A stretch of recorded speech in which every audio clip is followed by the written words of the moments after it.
나스닥이 또 사상 최고라. 사실 오늘 주가 많이 떨어질 줄 알았거든요. 왜 떨어지느냐. 금리 인상에 대한 이야기가 또 나왔어요. 닐 카시카리 미니애폴리스 연방준비은행 총재, 연준 안에서 누구도 금리 인상을 공식적으로 배제하지 않았다. 이 말은 영어 표현을 이렇게 한 건데요. 결국은 금리를 올릴 수도 있다는 이야기예요. 금리를 올릴 수도 있다. 금리를 올린다는 건 여러분 최악으로 하는 일이거든요. 지금까지 미국의 금리를 6월에 내린다. 9월에 내린다. 아니면 11월에 내린다.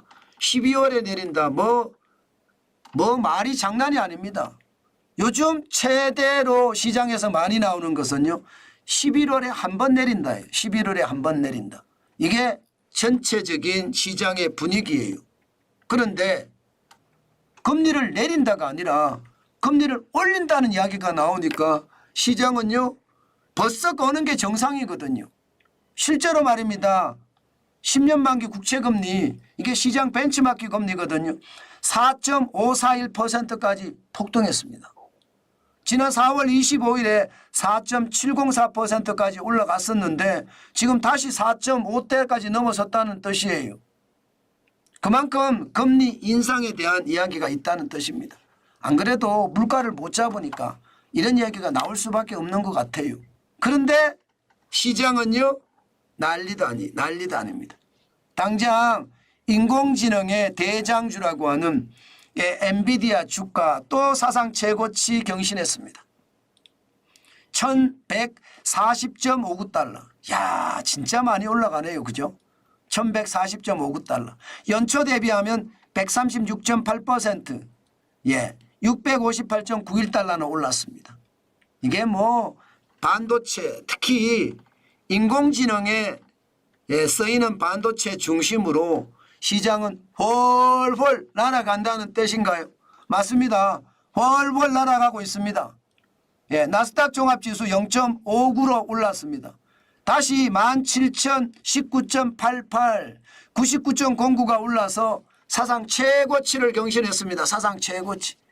난리도 아닙니다. 사상 최고치가.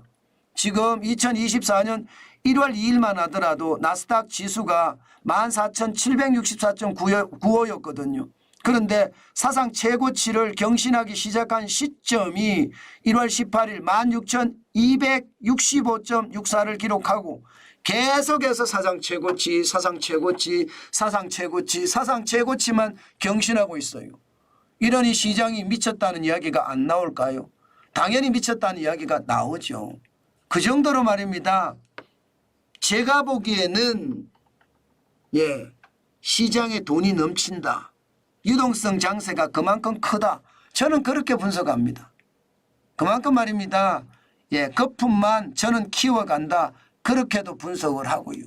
그 정도로 지금 난리도 아니라는 뜻이에요. 와, 저도 여러분, 여러분도 보고 저도 보지만 이렇게 사상 최고치를 연일 이렇게 경신하는 건 저도 진짜 본 적이 없습니다. 저 기자 오래 했거든요. 기자 한 30년 했습니다. 한 30년, 뭐 기자를 30년 다 한 거는 아니지만 방송 쪽에 일한 것이 한 30년 했습니다. 근데 그 30년 하는 동안에 저는 이렇게 사상 최고치를 연일 경신하는 것을 본 적이 없습니다. 진짜 놀라운 일이죠. 진짜 놀라운 일입니다. 저도 이런 것을 본 적이 없을 정도로 난리도 아니거든요. 저는 이런 시장이 도대체 왜 만들어질까 그런 생각까지 들 정도예요. 여러분, 앞으로도 이렇게 계속될까요? 저는 앞으로도 이렇게 갈 수밖에 없다고 생각합니다. 미국의 대통령 선거 11월 5일인가요? 대통령 선거가 끝나기 전까지는 계속해서 이런 거품이 만들어질 거라고 저는 보는 거죠. 오늘 S&P 500은 그래도 움찔움찔했습니다. 강보합으로 마감했습니다.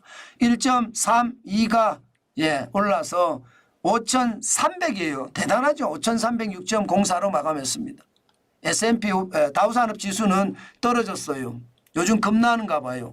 0.55가 떨어져서 216.73으로 73이 떨어져서 4만까지 올라갔던 다우산업지수가 38,852.86까지 지금 빠지고 있습니다. 시장을 보니까 진짜 무섭다는 생각 여러분들도 진짜 많이 드시죠. 저는 이 시장 도대체 어떤 일이 일어날까 진짜 두렵기만 합니다. 제가 자꾸 두렵다 하는 게 왜 제가 두렵다 하느냐. 당연히 두렵다 하는 이유가 있습니다. 이유 없이 저는 두렵다 하지 않습니다. 예, 제가 늘 말씀을 드렸다시피 법비 지수를 보면 지금 과열도 엄청난 과열이거든요. 예, 5월 24일 기준으로 버핏 지수가 186.7이에요. 버핏 지수라는 게 한 나라 국민이 생산하는 총액이 총액하고요. 시가총액하고 대비해 보면 이게 어느 정도 배수가 되느냐를 나타내 주는 게 버핏 지수예요. 한 나라 국민이 생산하는 총액보다 86.7%가 더 높다는 이야기인가요? 주식시장. 이것은 과열이죠. 이것은 거품이죠. 이것은 언젠가는 터진다는 이야기죠. 저는 그래서 여러분 진짜 조심하시라는 이야기를 계속 하는 겁니다. 제가 시장을 보고 있으면 느껴지거든요. 이게 선거 후에 대통령 선거 후에 어떤 일이 벌어질지 여러분 반드시 말입니다. 예, 가늠을 해가면서 시장을 봐야 됩니다. 무조건 시장을 가늠해 봐야 됩니다. 저는 여러분에게 다시 한번 강조해 드립니다. 그게 지금은 반드시 필요하다고 말입니다. 아마 오늘 우리 시장도 그럴 거예요. 우리 시장도 뭐 SK 하이닉스가 제일 많이 올라가겠죠.